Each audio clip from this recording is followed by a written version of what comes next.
That's not a comic book. Now that's a comic book. Hi everyone, welcome to another episode of Comic Reviews. I am Sid Part 2 and we got a show tonight. And I'm a day late. And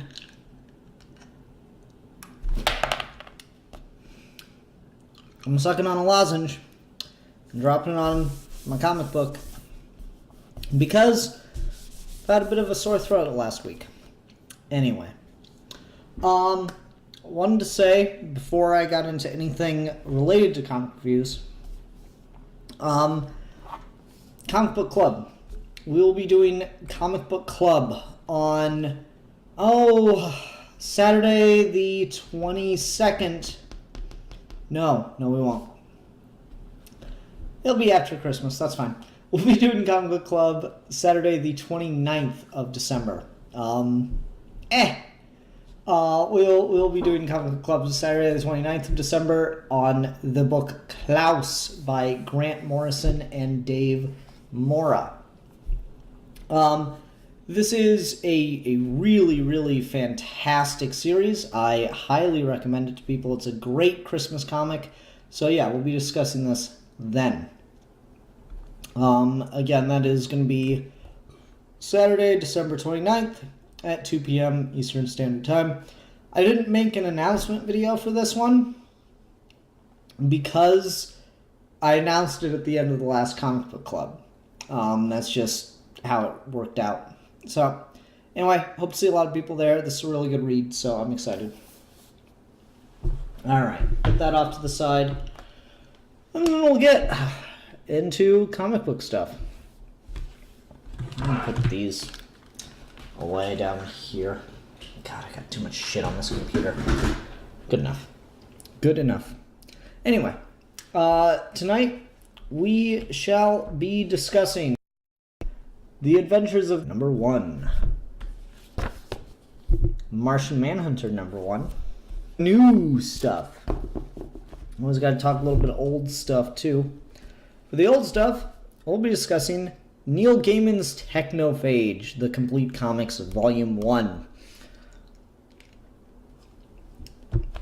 So, a lot of good stuff to get into, break down, and talk about. Alrighty. Let's go ahead and get started by talking about Adventures of the Supersons, number 5. I really like this series. To kind of an unhealthy degree do I like this series. And the thing is that Tomasi doesn't do a fantastic job at much in this.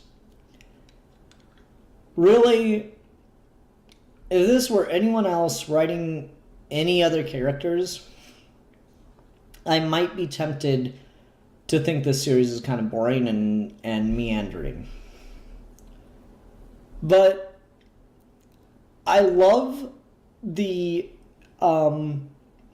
relationship that Tomasi writes so much that I'm just willing to roll with it, willing to accept basically everything he's given me from these kids. Because I like the dynamic between the boys so much. And there's just all kinds of silliness. It feels like every issue ends with either a gigantic cliffhanger or just in such a perfect situation that I can't help but love it a bit. And that's great. I really, really think that's great. So this issue doesn't end in a big cliffhanger, but the boys are in just another sticky situation now they've got to deal with. And really, they're in the same situation that they were 2 issues ago. 2 issues ago, they crash landed on this planet in issue 3. That sounds about right. And decided, okay, I guess we'll walk up to this house, see what's going on up there.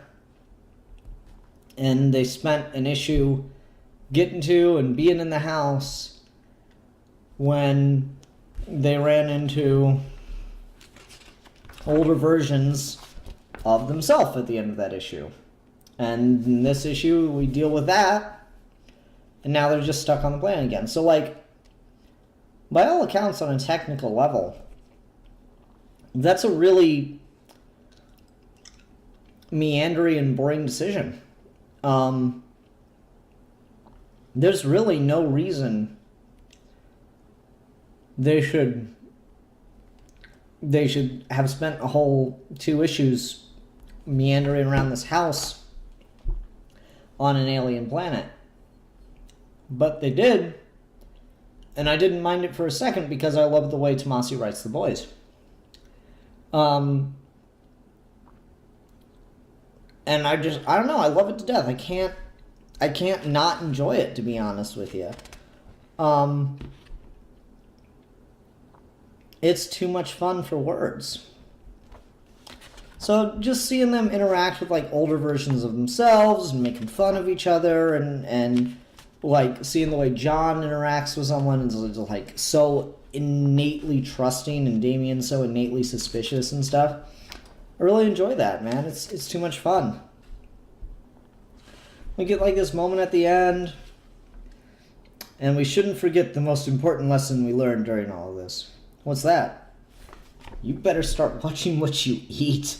It's like, it's adorable. I love it to death. I cannot get enough of it. In full honesty. It's great stuff. It really is. It shouldn't be, by all accounts, but it is. So I like it regardless of issues, maybe. Or maybe the issues don't matter because the character writing is so strong. And that can just show you how important character writing can be. Character writing, if you can write the characters, you can sell anything. Sorry about that, folks, technical difficulties. But to answer Robert's question about, like, you know, aging up John, it's just like, I don't get it, because we have Connor Kent Superboy, we've had Connor Kent Superboy, and we've done Teenager with superpowers, so, like, what's the point? Especially now that we're bringing Connor Kent Superboy back, I don't really see the purpose in that. That being said, I've been happy with Bendis' run so far, and I trust him well enough. So maybe he'll do just fine, and by John and everything will be alright. Or maybe he's going to do some kind of crazy plot twist where John's in the body of a teenager but still has the mind of a 10-year-old or some such shit. I don't know. I really don't know. It's dangerous to touch the rumor mill with a 10-foot pole, you know? So I'm not gonna get into it. Anyway, let's go ahead and move on to the next issue, which is Doctor Strange, number 9. And lo, a terrifying new foe cometh to Bleecker Street. Bleecker Street? Bleecker Street's probably right.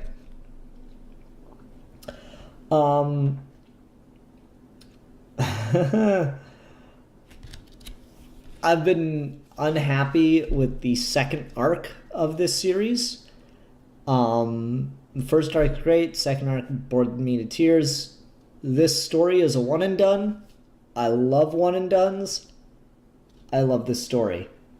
What's more is it's not even with the premise that I was loving before, which is really good to see. That Doctor Strange can be written in a way that is more or less traditional to Doctor Strange, but is not is just not boring to me. So that's good to that's just good to know. It's a good feeling, I guess. I've never been into Doctor Strange until Wade's first arc here, and then yeah. Anyway, Mick Pick in the live comments has made the point: Doctor Strange versus the true evil real estate agent. Yeah, the new foe is a guy or a bunch of guys trying to buy up property so that they can gentrify and homogenize the village in New York. And Doctor Strange keeps foiling their evil plans, and it's kind of adorable. and I kind of love it. And then there's just stuff that's like super fun, and really, really cool to me. So like this page I thought was pretty cool, where like a lady thanks Stephen Strange for taking care of her granddaughters for her, and you just see like a cut to them playing in his house, and like the one girl's riding a fucking flying unicorn, the other girl's playing with floating shapes. That's adorable. I love that. So ultimately, Doctor Strange keeps foiling these evil plans to take over the village. My favorite of which is to go straight to the corporate office and sue them for libel and slander, and that's his lawyer. That's so funny. I cracked up at that and just absolutely loved it. And then you get kind of the moment that connects it to the present or whatever. And it's the guy that's been behind it the whole time, that's been trying to buy up the property, and it's revealed he's a creepy fucking demon monster thing, and that like he knows Doctor Strange has been keeping the house because it connects to portals all over the universe, multiverse, dimensions, what the fuck ever. And Doctor Strange just kind of fucking tears him a new one. Idiot, you have no idea. Would you like to know why I won't let you have Bleecker Strait? Why I'm so protective of it?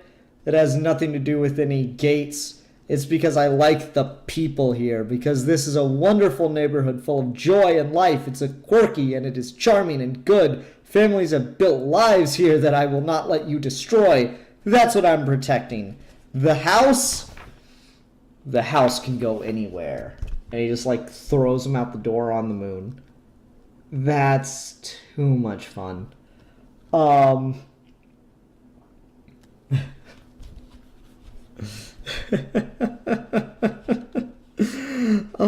man. You wanted real estate? Here. 14.6 million square miles. All yours. Slam. Gentrify that. Oh, that's too good. That's too fucking good. I really enjoyed that. That was a great standalone issue as we move into issue 400. I want to collect all the 99s of stuff before we get to the landmark 100 issues, because sometimes they're actually trying to build up to the story they're going to tell in the anniversary issue or whatever. But most of the time, they're just kind of like kicking the can down the road. They just know they need to do a fill-in issue before the anniversary issue. And I usually end up enjoying those more. So like I want to read like Superman number 499 or some shit like that. It'd be great. Then there's like an epilogue about the Ancient One that, I don't know, I guess it's setting up the next issue or the next story arc or whatever, and I have less interest in that, but man, that was a great issue. I had a lot of fun with this one. Okay. What's going on in the comments here? Can you have a demon as a lawyer? I mean, why not? What are you doing? What am I doing? Following my plans? Following your plans? Are you? Yeah. I won't kill you! Carl Maxey says, I've seen over 14 million outcomes for this review, and only one showed Ian liking this comic. I enjoyed it. I legitimately did.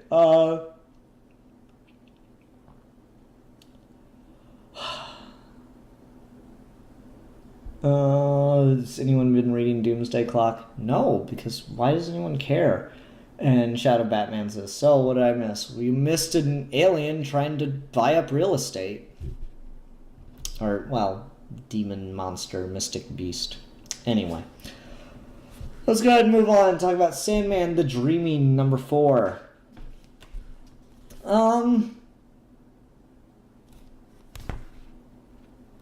It's not bad. Like, I feel so weird talking about this. It's not a bad book. it's doing things well. And yet I cannot make myself care. I enjoy things about it. I find things legitimately clever, legitimately interesting.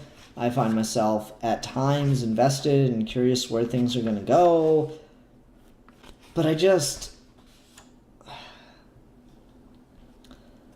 doesn't have the same heart to it, which is weird because there's great moments in it that I thought were really cool.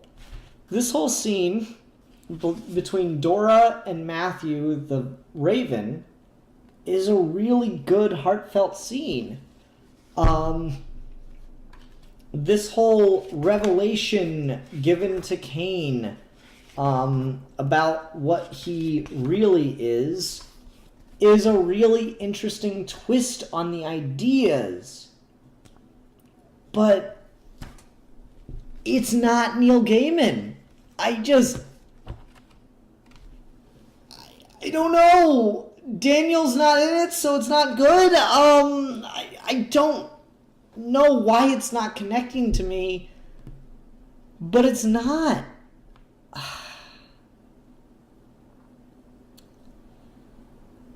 It's just not doing anything for me.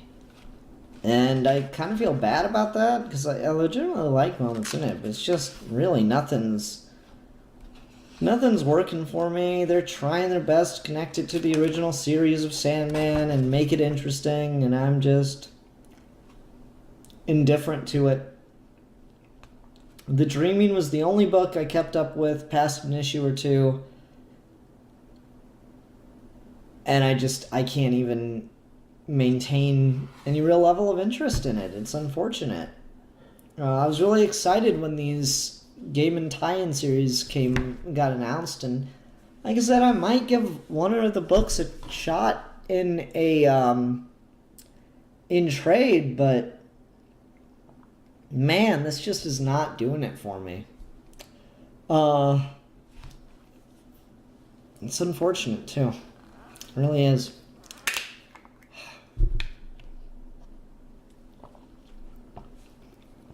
Everything tastes really sweet tonight. I wonder why. I had a Coke earlier. I'm like, God, I haven't had Coke in a couple days, but damn, this is sweet. Alrighty. Let's go ahead and move on and talk about Killmonger #1. This is a new 5-issue miniseries written by Brian Hill. And it is an origin piece for Killmonger. Now, if you look on the cover, you would assume that this is a prequel to Black Panther and following the Killmonger in that movie. It most certainly is not. That was a surprise. I remember Vac brought this up on the show, and I assumed he'd... Vac brought this up on the monthly comic roundup during the comic news segment, and I assumed that he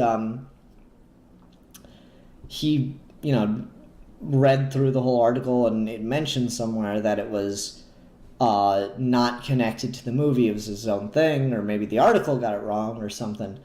But no, this is just the pretty typical thing we have now with comic books, where like a movie's really popular, and so we start to make things in the comics more like the movie, which I'm fine with, because I really do like Killmonger from the original Jack Kirby run on Black Panther, and the Don McGregor run on Black Panther in Jungle Action.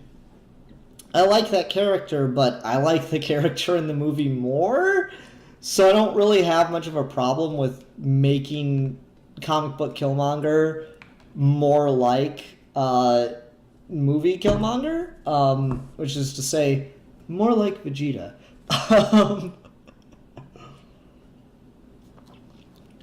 So I don't know, it's just one of those things that happens in comics. It's kind of funny. In this, Killmonger has a vendetta against, what's his name? Ulysses Claw.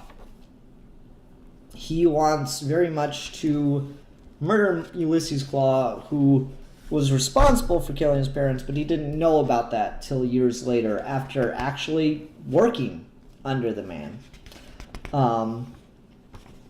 And so now he has a vendetta of revenge against Killmonger, or against Claw, that he's trying to take out pretty early on in the book. But then something happens that really sets up where our story's going. Which is he stopped from assassinating Claw, and this group actually needs someone, and their leader, King, sees a lot of value in Killmonger. But Killmonger shows very little interest and a whole lot of disrespect to people that he definitely should not be so harsh toward. I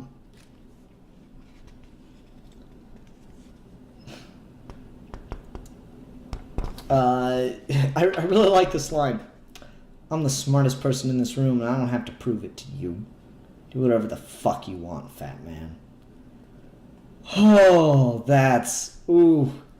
Like, I love the sass there. Because Killmonger's literally... He's tied to a chair. He's the definition of at the mercy of Wilson Fisk. And he calls him a fat man. So Wilson says, Mr. King, dispose of him, please. And so, like, by all rights, Killmonger should be killed there, but he's allowed to survive. He goes back to his house, and he's attacked. He brutally fucking murders his attacker. Love the just brutal action in this scene. Oh, that panel of the shattered glass separating his face. It is really, really in line with the Killmonger we all know.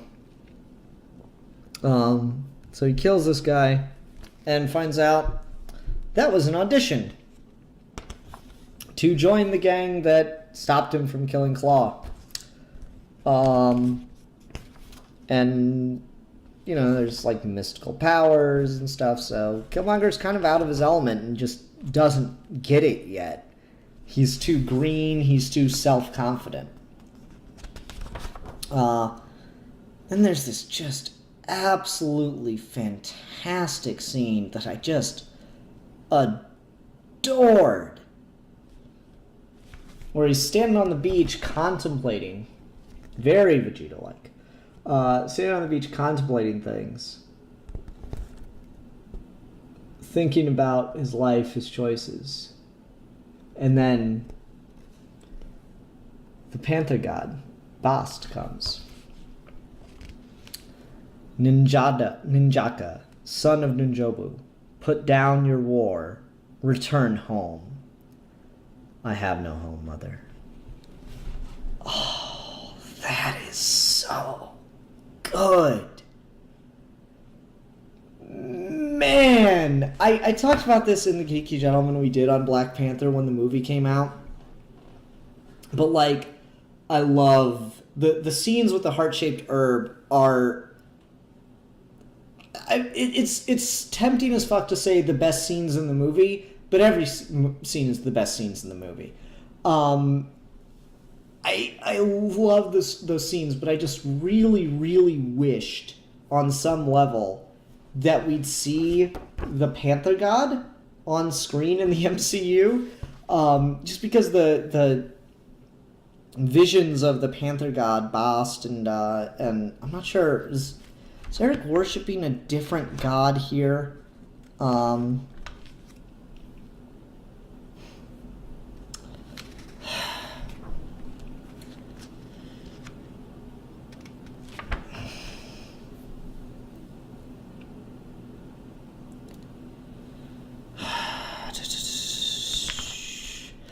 This is like the parts where I feel bad because he keeps calling them the Panther God Mother, so I'm not sure if Mother Bast. Okay, so he's using Bast or Bast,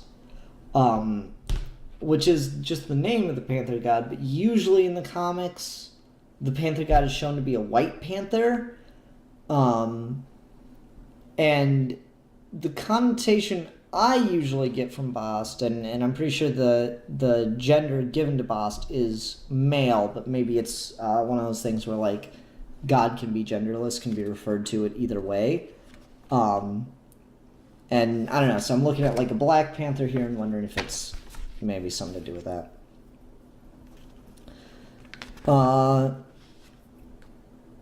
Anyway, I don't know, I'm really curious to see where this goes. This is a fantastic start to the series. I love this ending as he's talking to this girl that doesn't trust him and stuff. With the Panther God screeching in the background. That's so cool. McPick says Bast is gender fluid. Maybe. I don't know. Could be. Could be. I also really like Brian Hill's take on Eric Killmonger as like an independent character, not just the character from the movies or just the character from the comics, but a little bit of his own take on the character as a whole. And he talks about how Eric is angry because he's afraid, and he doesn't know how to deal with that fear except to channel it into anger, and that's what is going to be his downfall. So Brian Hill seems to have a very Yoda take on Killmonger, which is, you know, fear leads to anger, anger leads to hate, hate leads to suffering. But I think I did that right. Say what you will about Phantom Menace, I fucking love that scene. Oh, man. Let's see here. What's going on in the comments? Someone should come with an universe explanation on why character changes when movies come out. An in-universe explanation, that'd be pretty good. Killmonger is Vegeta and Carol Danvers is Goku. MCU Phase 4 will swap the Infinity Stones for Dragon Balls. Oh. Shadow Batman says, Marvel does that a lot, making the comics more like movies. I don't care for that, but I do like Killmonger in the film, and hopefully it interconnects with their continuity. Yeah. Like Killmonger in the comics originally is a very different character, but still really interesting one. And so I think it'll be cool to see how these two get blended, because the one time I read him in Hudlin's run, he's very, very different than he was in Jungle Action, and I read those two out of order, of course, but feels like Killmonger is one of those characters where people didn't really know what to do with him until Cooliger. So maybe the movie will have a profound impact, and we'll get more stuff focusing on him in the future. This issue seems to marry both comic and MCU version of the character. Yeah, I think that's fair. More MCU. If this is a fusion dance to continue the Dragon Ball metaphor, if this is the fusion dance, then MCU version definitely dominated that fusion.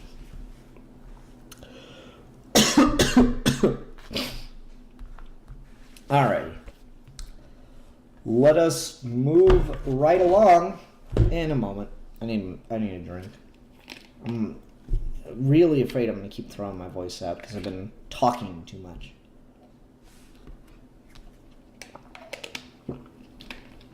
Good to see that the stream health has been more consistent, though.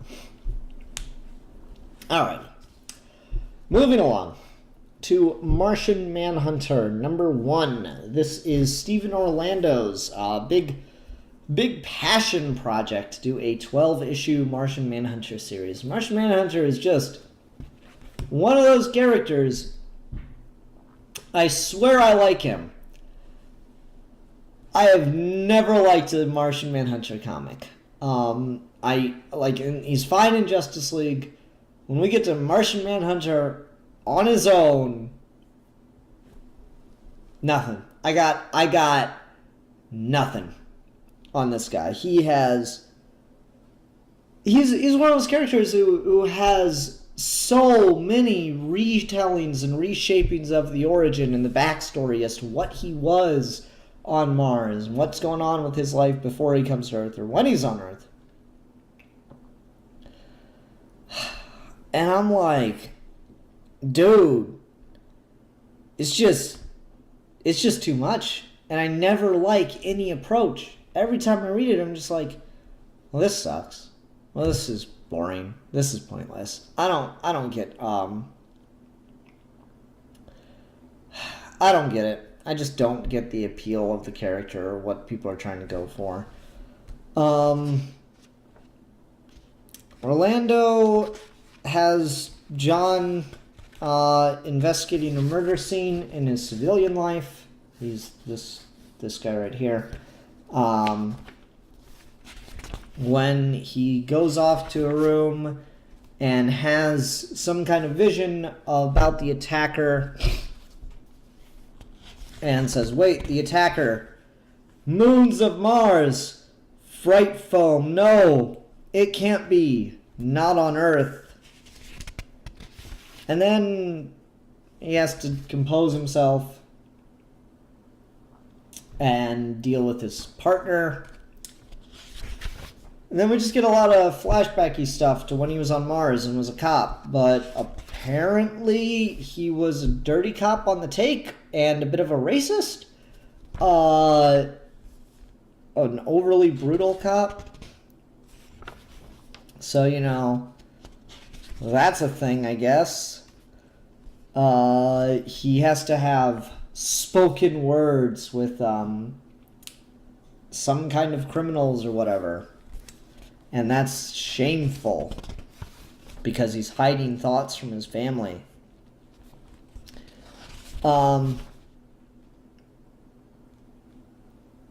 Explicit content warning.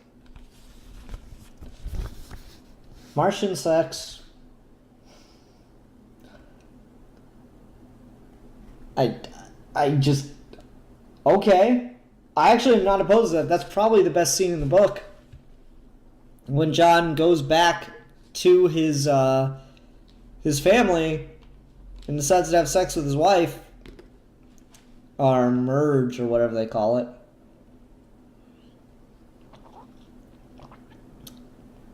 And I'm like, okay, it's fine.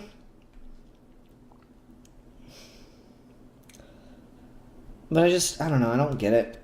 It's just not appealing to me. If someone's really going to get into this, that's fine.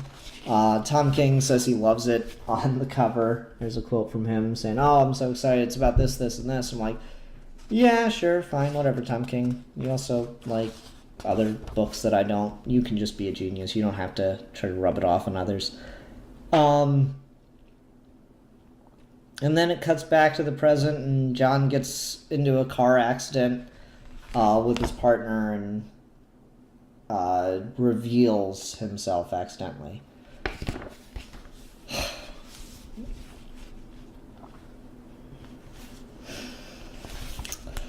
I was interested in the series. Stephen Orlando seemed very excited about it, and he's not like a great writer. He's not on my top 10 or anything, but he's pretty solid. Most of the time, he legitimately catches my interest. Not here.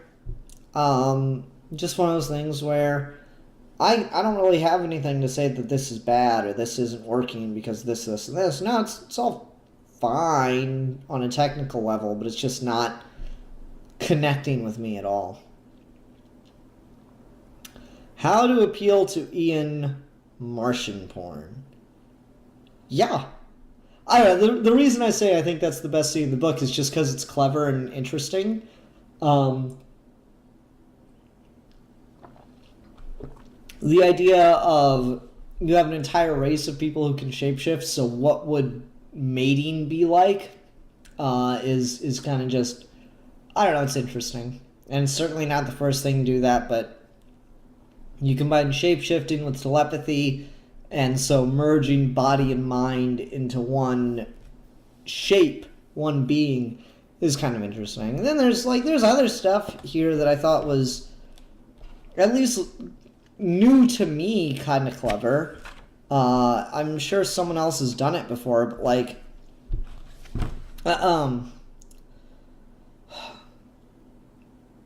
where is it at? Only 3 cycles until Charlotte's night. Children having trouble choosing their social shape? I don't know. I think that's kind of interesting. And they, Orlando touches on it again when John goes home, and he looks more like the John Jones we know from the comics most of the time. But he goes home, and his wife says, enough of that, join the table and take off that social shape. We're family, John. And so then he morphs into a more comfortable, relaxed form. I like stuff like that. That's clever. That's cool. That's interesting. It's not enough to get me to pay another $4 for a second issue. I'm not invested in the characters. It's just how it is. Sorry, Steve and Orlando. I hope it goes well for you. I'd like for you to be able to write this out. And I mean, obviously he's going to get the 12 issues. I'd like for this to be a good seller. It just didn't work for me. Oh, man. I can feel my voice going.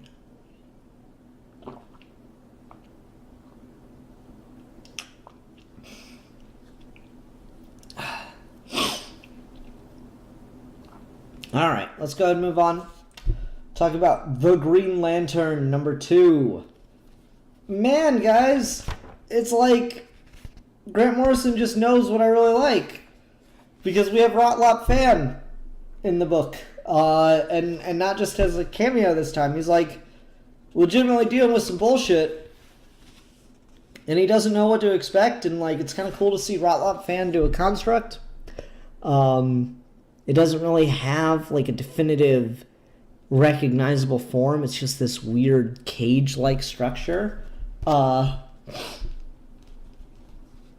don't know. I found that was kind of cool.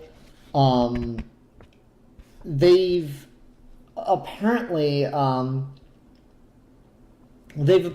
imprisoned a Earth criminal or a criminal, space criminal called Evil Star in the Obsidian Depths because he gets his power from sunlight, and the reason Rotlop Fan can't see is because the Obsidian Depths are so far away that starlight doesn't reach them. They're so dark.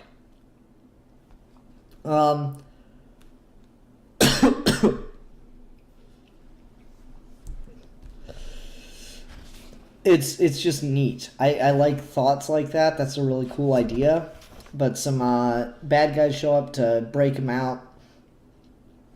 And then eventually Rotlop Fan gets some backup, but they get away in the end. And yeah, Robert Emmett's talking about Volk, who is an alien with a volcano for a head.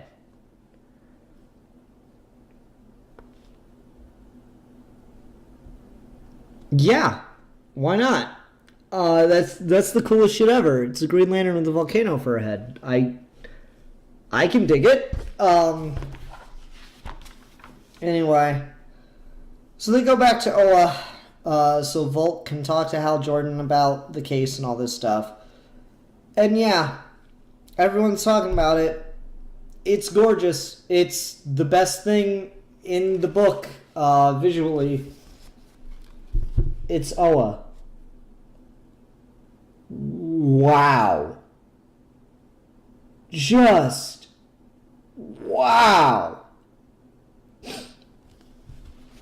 I want to know what scale Liam Sharp creates on.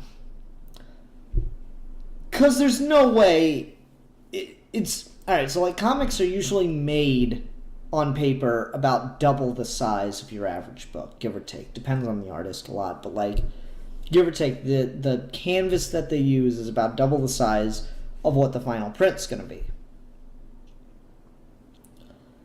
But, like, this level of detail makes me wonder if Liam Sharp works on something, you know, of this scale, or maybe that scale. Because, whoo! It's crazy. It's crazy to look at this landscape of Oa that's just, literally, I've seen Oa a million times just be a planet in space for your establishing shot. And this is just, it gives it such a sense of scale that just makes it amazing. Anyway, so Hal Jordan has to go interrogate the spider pirate from the last issue, I think. And he says, I might need it, Volk. Ever tell you how much I hate giant spiders? It's a thing. And he walks in there and he's like talking to the spider and saying, hey, don't eat me. And he's like, the spider's like, eat you? I couldn't live long enough to get that hungry, pig. Which reminds me, I haven't had food or drink for 6 3/4 gyres.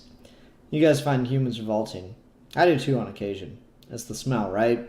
And the sicking amputated limb effect when we walk. And these two horrible little jelly eyes embedded in bone sockets. It's a gut thing. An instinctual revulsion. I hate spiders like you hate people. I love that like Hal Jordan's been doing this long enough that he knows, he understands where that kind of thing's coming from. He gets the idea of like revulsion because of different cultures. I think that's really cool, and he can just explain it. And I really like that because it just works as part of this this interview, this interrogation. That's the right word. I thought that was really, really clever stuff. Anyway, Hal Jordan gets the information he needs and is going to go after Evil Star. But Evil Star is bragging to the people who broke him out of prison about all the evil he can do, all the planets he can now destroy. And the people that broke him out fucking hate him and kill his ass. I love the evil alien leader here. It's so cool. That is such a good design. It's fantastic.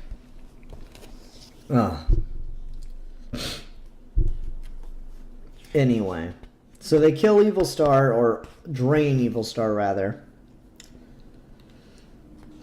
And Hal has to go interrogate him in the hospital because all of his life energy has been drained and he's now looking his true age. And Hal has to interrogate him and figure out what's going on, what they're trying to do, and everything. And ultimately, once Hal gets everything he needs, he walks away and he's like, Nurse, I'd call a doctor if I were you, but tell them this man killed 2.5 billion people. Tell them there's no need to hurry. That is just fantastic. You got this guy, Evil Star, who's, I don't know enough, but is probably a character from the Silver Age that did some stupid Silver Age comic booky bullshit, like blow up a planet, and Hal stopped him and socked him in the jaw or whatever. And Morris is just like, no, the man fucking blew up a planet. He's just an awful human being and worse than any war criminal in history for that. And so, like, he treats it with the weight it should have. And that's just the thing I love about Grant Morrison, is he'll take the kooky stuff completely literally sometimes and just, it sells it so well. And then we find out what these baddies have been doing, why they've stolen Evil Star's technology, and it's because they're building weapons meant to be able to fight against anyone, including a Green Lantern. And they're trying to sell them to these bug-eyed fuckers, and I really like those. Those are the same alien race as Kenjaro, who is, of course, Bruce Timm's favorite Green Lantern alien. Not that Kenjaro is a Green Lantern, but you know what I mean. So yeah, that's cool.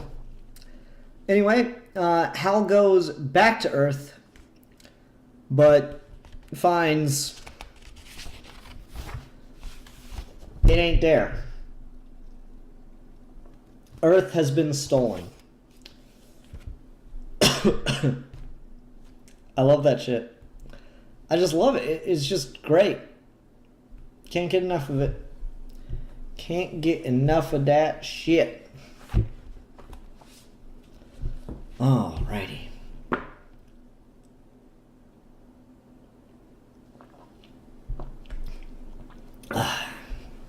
Shadow Bagman says, I love Morrison's take on Hal, but there are some lines of dialogue that kind of throw me. I feel you there. He does feel a little off. Mano says, the Earth has been stolen again? Yeah, it's kind of funny to read this after reading Bendis' Superman a couple weeks ago, where the Earth got shrunk down and put in the Phantom Zone and stuff. So I'm waiting for Adam Strange to be back and like, still not funny. just the different great minds think alike. I don't know. But anyway, as far as Hal Jordan's dialogue written by Morrison always has selective dialogue. Sometimes he can do really subtle, but he really likes big bombastic dialogue. But it's not that he's doing that with Hal. Because I'm used to the way Johns writes Hal, where he's pretty down to earth, but he's a bit of a blockhead. And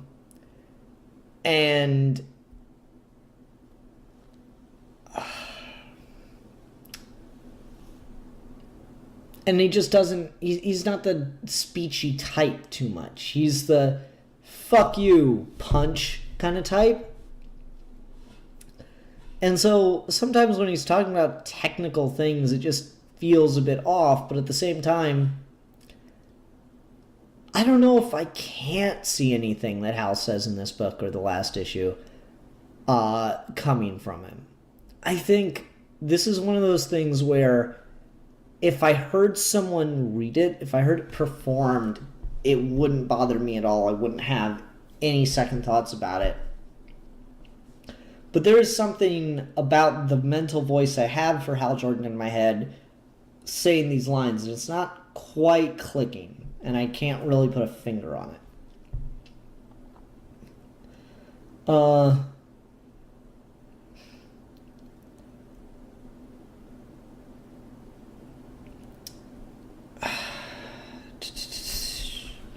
What's going on in the comments? Let's see here. Shadow Batman says, I feel like the Stolen Earth thing is part of the Bendis continuity with Superman, like how in the first issue we had a reference to Doomsday Clock. Maybe, that's set up, though, in the issue that planets are disappearing with no explanation. So I don't think so. Could be, but I don't think so.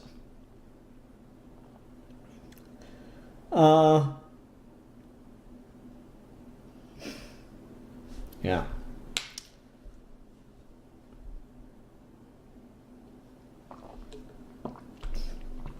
Alrighty. Let's go ahead and move on. Last single issue of the week. And talk about Batman number 60. Written by Tom King. With art by Michael Yannon.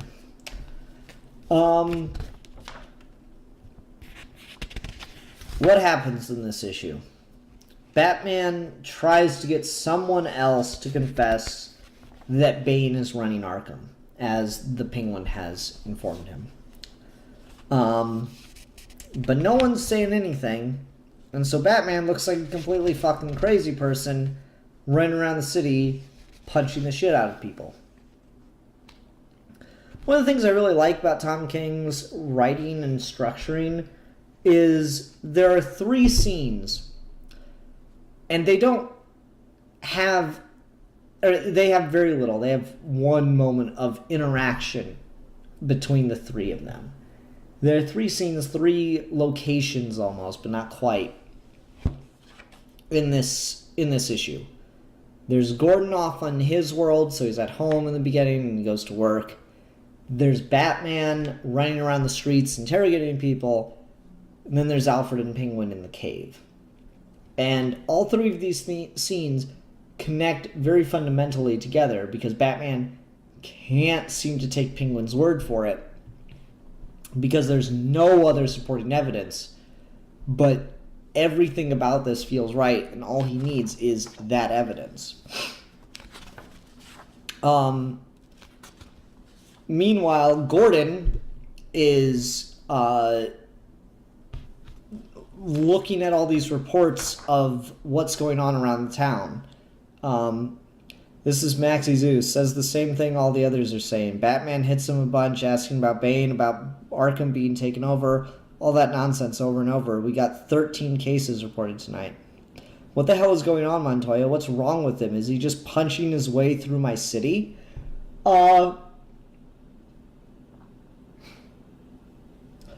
I really like that. So, like, Batman's relationship with Gordon has become really unstable, and Nightwing's been taken out of the picture. Damian and Batman currently right now have a bit of a shaky relationship because of Damian's methods in the comics. So really all Batman has is Alfred and the Penguin to help him feel sane.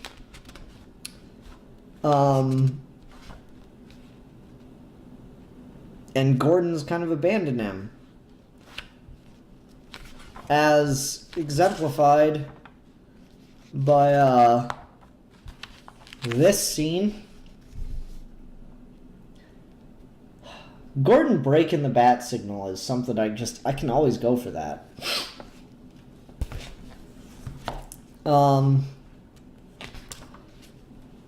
So that's pretty crazy. Meanwhile, looks like someone's broken into the Batcave, which was, of course, supposed to be completely secured, and has attacked the Penguin and Alfred. So here's where the scenes connect as Bruce comes home to check on Alfred and Penguin, and Alfred says, he's here. Who? Who is here? Your father. Dun dun dun! Man, that's one hell of a cliffhanger. Fucking, it's just crazy to go back 10 issues now to issue 50 and think about all the people that Bane has working for him. Thomas Wayne Batman's a pretty big one of a fucking how. But so is like Skeets. You know, that's the really weird one. So I'm wondering how that ties in conceivably with like Heroes in Crisis, you know? It's a bit nuts.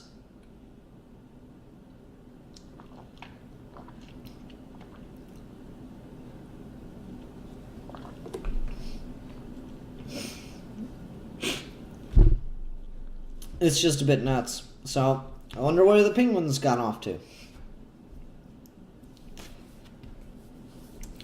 No. I don't like Philip Kelton's idea. Alrighty.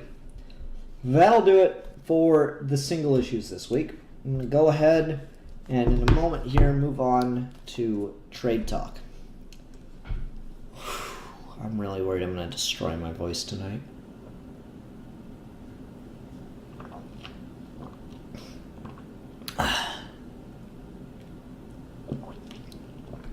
Alrighty.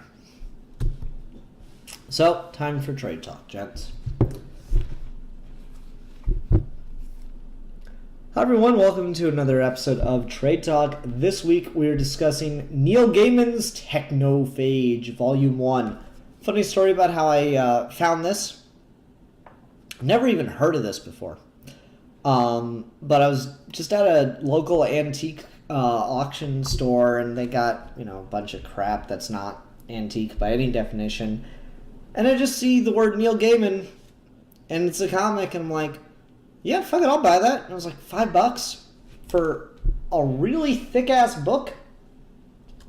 So, never heard of this. And there's a reason for that.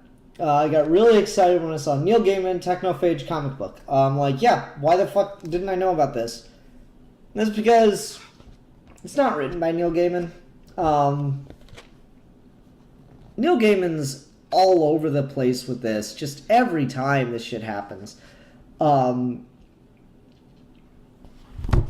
Where he has a really good idea for a series or an issue or something, or a script, something like that.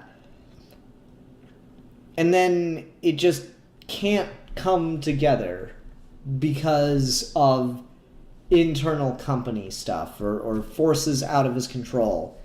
So he doesn't ever end up writing it, or it doesn't ever end up getting published at the time it was meant to come out.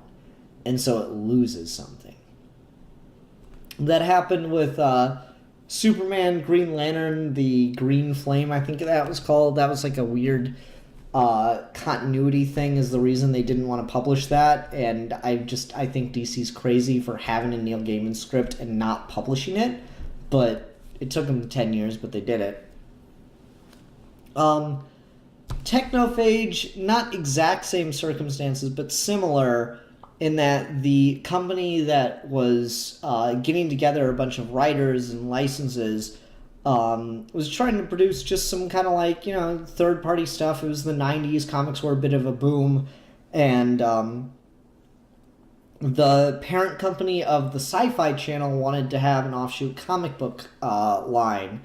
And yeah, they contacted a bunch of writers who were kind of up and coming in the industry and had a lot of buzz around their names and asked for ideas and stuff. And like, oh, develop some ideas for us and we'll give you a comic series and pay you really well and all that stuff. And so Neil Gaiman developed the idea for Teknophage, as well as a couple others, Lady Justice, Mr. Hero, stuff like that.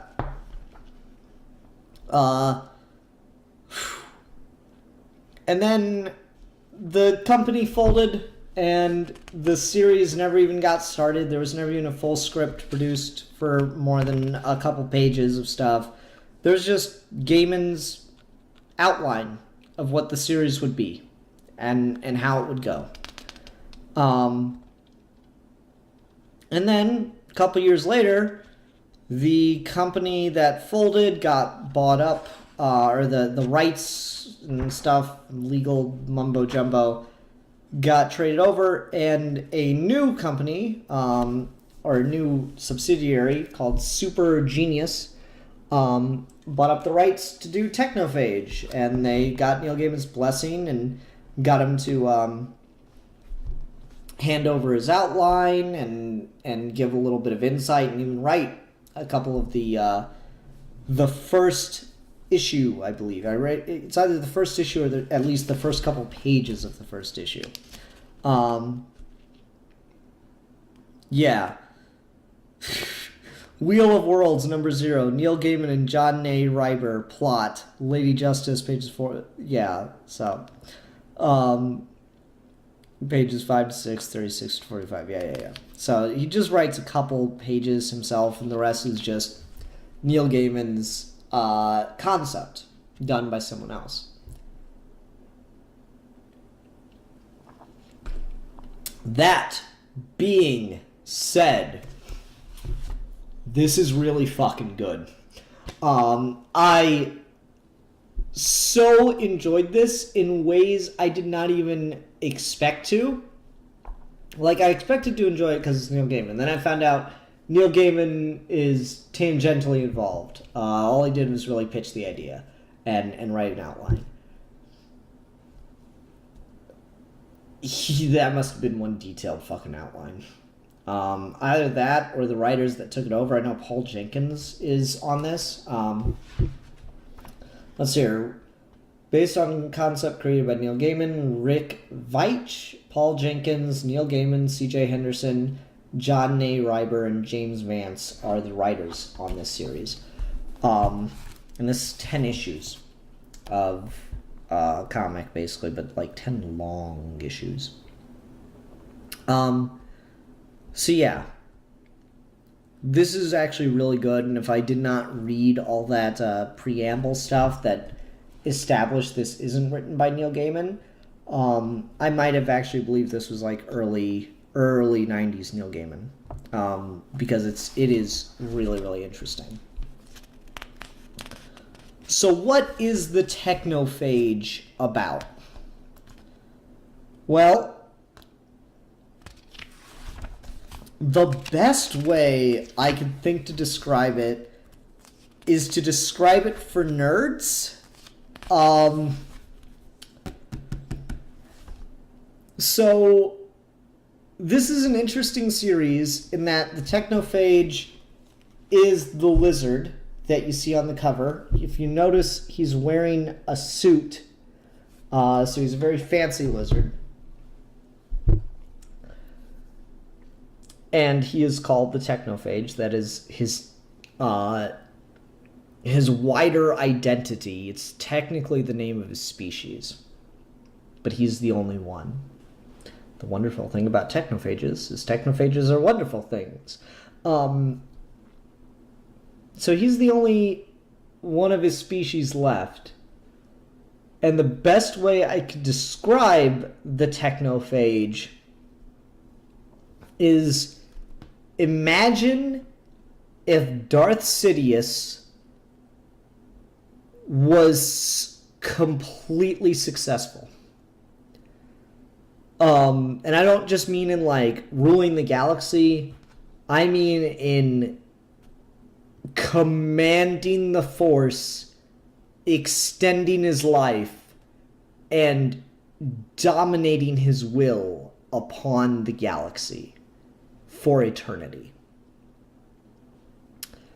And was also a dinosaur. That is like the best description I can give you. It's really, really weird to think of it that way, but that is the Teknophage. The Teknophage is a creature born 65 million years ago on a planet much like Earth from another dimension, and its species were super predators. Super predators that just destroyed everything and nearly hunted themselves to extinction. And they eat anything they could get. It's nuts. It's nuts. So they'd eat anything they could get, and unfortunately, the Teknophage was born with 2 siblings, and he was barely able to survive.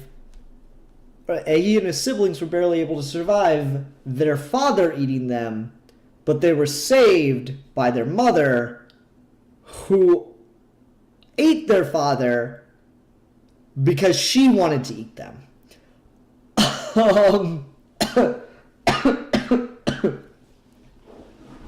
So, like, he survives on the margin and goes a separate way from his siblings, but goes into hibernation at one point in the core of his planet, some such, and gains psychic powers. And so now not only is he a fierce, brutal super predator, but he's a fierce, brutal super predator with psychic abilities. And so when he eats someone, it's not just sustenance. He consumes their soul and extends his own life. And the fiercer the person he eats is, the more he extends his life. He talks about how, using his psychic abilities, he found portals and doorways to other worlds, and he hunted on those worlds, and he found a world that he was very much appreciative of.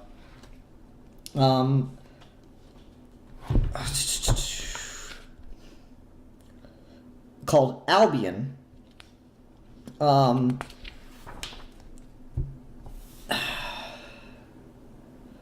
I discovered Albion long before I'd constructed the Wheel of Worlds. Hunting the multiverse was a haphazard affair in those days, involving crude mysticism and more than a little luck. Albion was blessed with a small population of Wangastais, carnivorous canines superbly equipped to rule the planet's food chain. Wangastais were highly intelligent, fiercely territorial, and quite ferocious. In short, they were the kind of superb predator that I would actively seek out in my younger days. Part of their appeal was the challenge and thrill of bringing one down. I especially prized their richly textured souls, each of which served to extend my own lifespan by weeks, if not months. But mostly it was their taste that had me coming back to Albion again and again. Wangastais were just damn delicious, and I savored each and every one. Long after I hunted them into extinction, I would return to Albion, hoping Wangastais had reestablished themselves. But they were gone, their empty niche filled by a quickly evolving race of apes. And then he talks about, like, how he found apes on the planet Albion who had evolved into humans. And he couldn't help but offer them technology and shiny objects. But that was before I discovered how quick they were to go for the gaudy bauble, the bright shiny object, the forbidden fruit. And it's very important. Like, you look at the imagery here, the guy picking apples, the Teknophage coming down from the tree and offering a sword. And, like, the idea of the Teknophage as the serpent, as the devil, is not subtle at all. It's meant to be there from the very beginning of the book. But he inserts himself into the development of a human species. And for entertainment alone, demolishes it. Ruins and demolishes it because he finds it fascinating. Like, I really like this page. The beauty of such a system is that soon it takes on a bizarre character all its own. The ending was messy, of course, and before you can say boo, it's ruining itself like a child's toy train set, but worth it for the bumper crop of notorious heroes that were mine for the tempting. So, like, he creates these societies of complete and wanton chaos and destruction in order, and installs himself as their god in order to farm the kind of character, the kind of soul that he likes to eat. And that's just... Now, I'm sure, will say Mr. Henry Phage, that's what he goes by, goes a little too far in the search for the perfect meal, to which I'll answer, these apes of Albion have taught an old reptile the value of patience. Who'd have thought such a scurvy race of mammals could produce such an exquisite dining experiences? With my Wheel of Worlds, I've applied the lessons learned here all across the multiverse. Caligra, Avalon, 1,000 others, soon even Earth itself shall grace my table. Hail, Albion! You were my first, and indeed, you fed me well. So he just goes from multiverse to multiverse, planet to planet, corrupting the society to the brink of chaos in order to give himself heroes for a good meal, and leaves them after in squalor.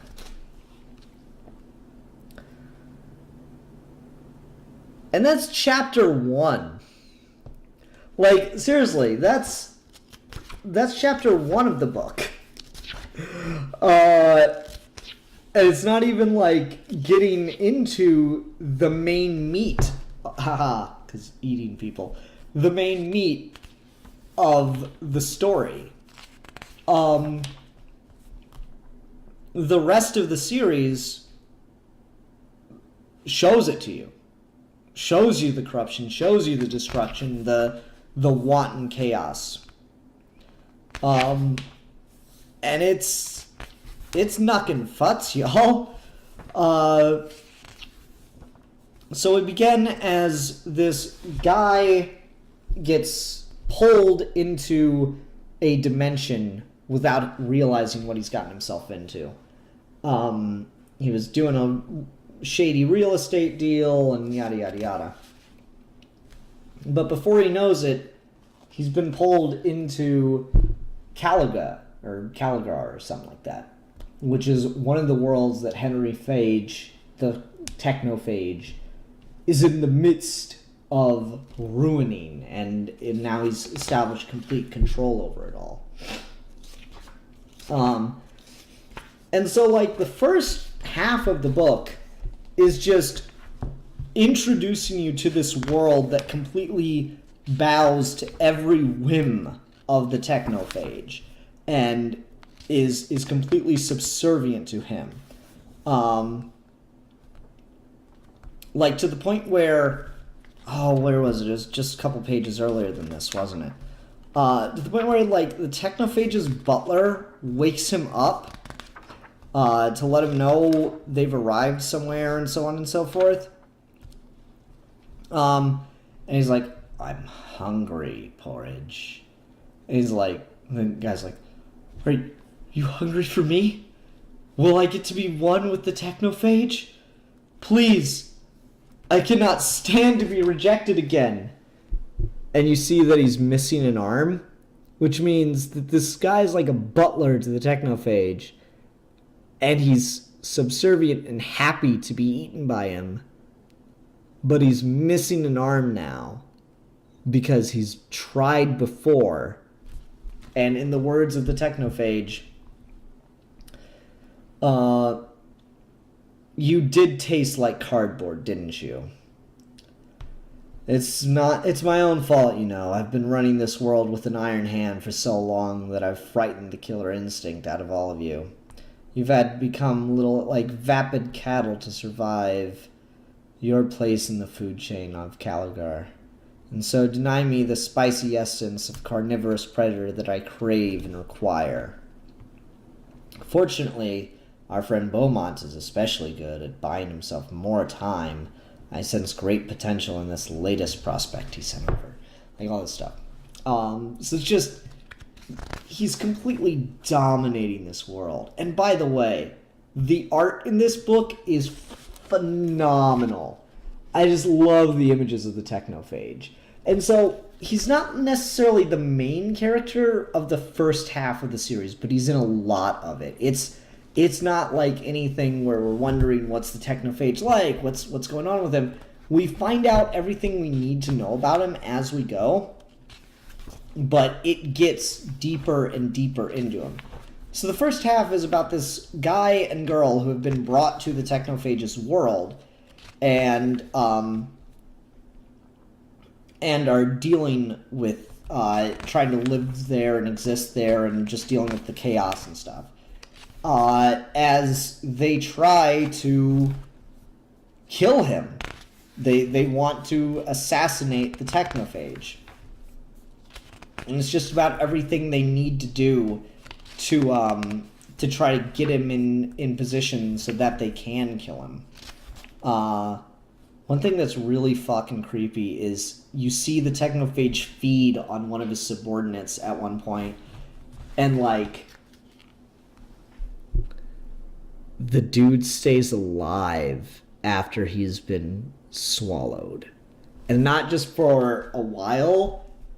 The dude's alive for like weeks. Which is really, really interesting and creepy.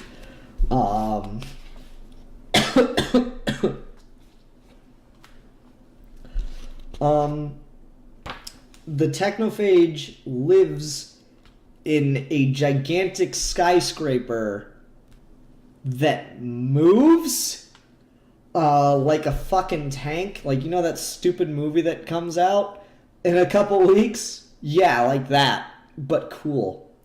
And you see what it runs on, what it uses for fuel. A lot of the there's no real science in this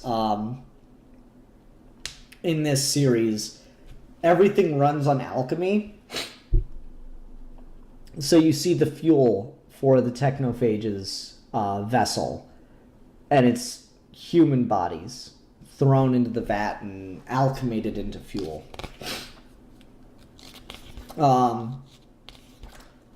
Ultimately, it takes a while, but they manage to get the Teknophage cornered. There's a lot of just crazy shit that goes on to get you there. It takes a hot minute.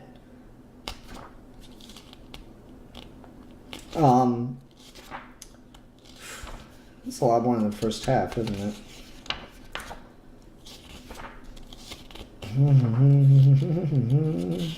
Or I guess not. It's about the halfway point. So anyway,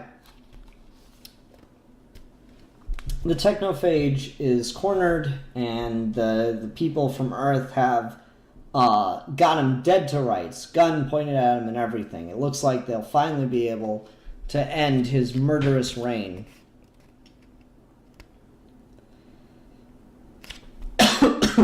And I really like, there's like a lot of commentary on capitalism. This is a pretty big middle finger to a capitalist system, because the Teknophage runs everything like a business, and everyone's talking about all these awful things like business opportunities, and human lives are a commodity and everything.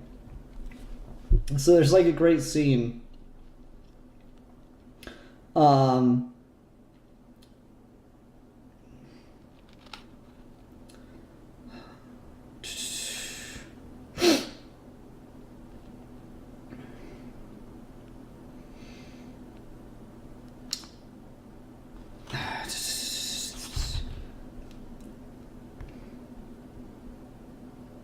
Okay, there it is. What have they got to offer you? Warmth? Companionship?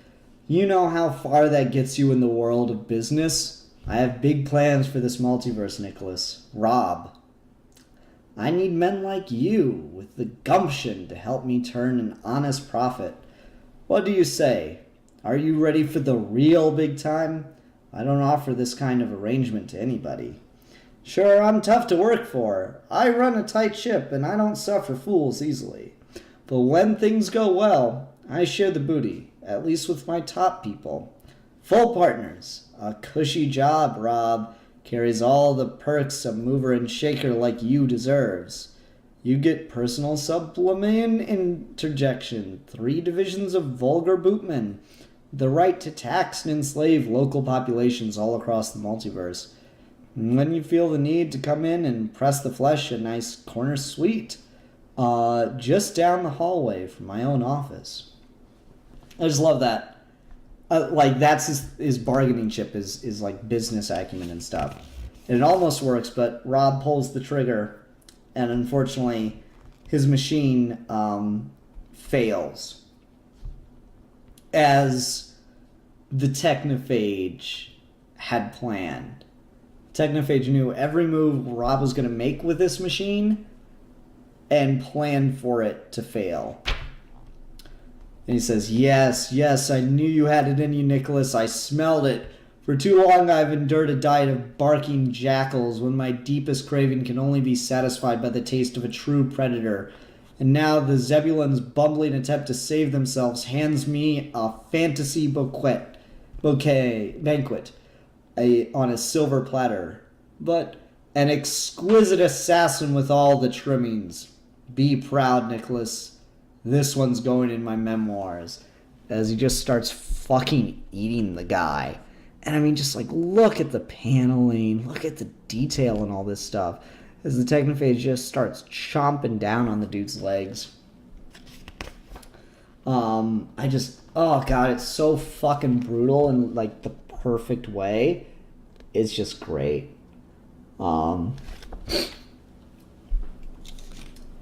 like you see, there's a situation where they almost escape. And you see Rob's legs have been completely chewed up and are now worthless. But ultimately, it looked like they were going to be saved, but then things kind of went sideways for Rob. And the Teknophage won in the end and kicks him into the vat because he failed his assassination, or he got too close to succeeding with his assassination attempt, which kind of pissed the Teknophage off. Kicks him into the vat and turns him into fuel. It's too good. Oh god, look at some of the covers too. I love the covers. Then there's the second section. I guess it's not a half. This is where the second part of the story comes up. Like, that gives you a sense of the kind of games the Teknophage plays with, like he said earlier, stoking heroicism out of people because that tastes better to him. And so he does it again with now we do all this commentary on capitalism. Now we do the second arc deals with the commentary on capitalism's effect on religion. So like we start off this arc with a televangelist essentially that got brought over and now worships Henry Phage and all this stuff. But you got the like religious leaders that were brought from our world or from worlds over to serve under the Teknophage's world. You got shit with them as they plan to free a captured religious figure that the Teknophage has been keeping alive to try and break his soul and torment him because he thinks he'll be tasty. And that's where we get like this story where the Teknophage tries to break the man by revealing that he found a disgusting little planet called Earth millennia ago, and he didn't think anything of it. He was disappointed because he overslept and missed out on all the predators. All he found was bones and a bunch of fluffy mammals. So he missed out on the dinosaurs. But instead he finds two humans who are, or not even humans, two Neanderthals. Cro-Magnons.